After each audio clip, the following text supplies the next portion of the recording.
Hey, and welcome back to this week's video. Today I want to share my top 5 learnings from building startups for the last 10 years and also investing in over 20 startups all around the world. Number 1, you as a startup founder will always have unlimited ideas, but you will also always have limited resources. And that means you really need to decide on the things that you actually work on.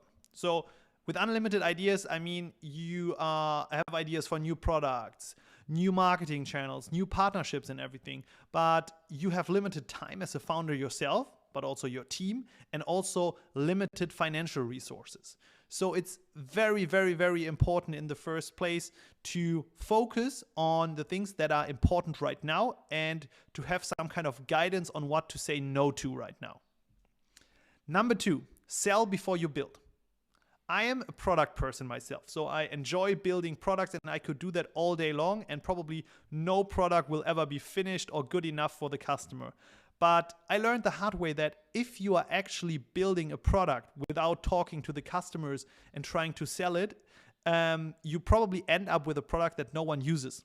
And this is really, really painful because if you have a product that no one uses, it's actually worthless. So right now, I would always try to sell before I actually build. And you can do that with a letter of intent or pre-ordering or do some customer development together with them. And that really, really helps us to create a strong product and also helps you to find product market fit. And it also brings me to number 3, talk to your customers.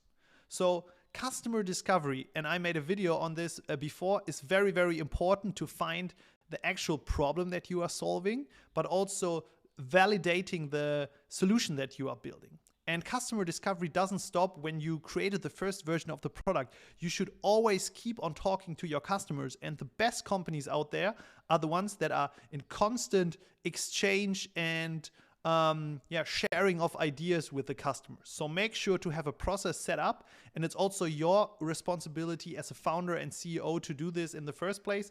Talk to your customers for the whole lifetime of your business. Number 4, so I see tons of ventures out there that are raising funding from investors and are burning through that cash. But in my opinion, customers' revenue is the best form of funding. So if you can actually bootstrap your business or sell a product, sell your service, and you can use that money to invest in your company and bring it to the next step, this is like the purest form of entrepreneurship, and you should try to do it. And number 5, last but not least, hire people that are better than you. So you are starting out as the founder to do literally everything in your company, from accounting to marketing to product development.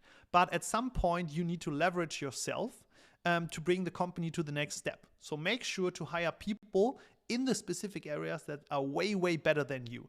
And that helps to create the foundation for a solid company and to actually build a business that is working out in the long term. Hope these 5 lessons were helpful for you. And if you want to learn how to build a startup from 0 to 1, make sure to subscribe to my channel below. And I post videos here every single week.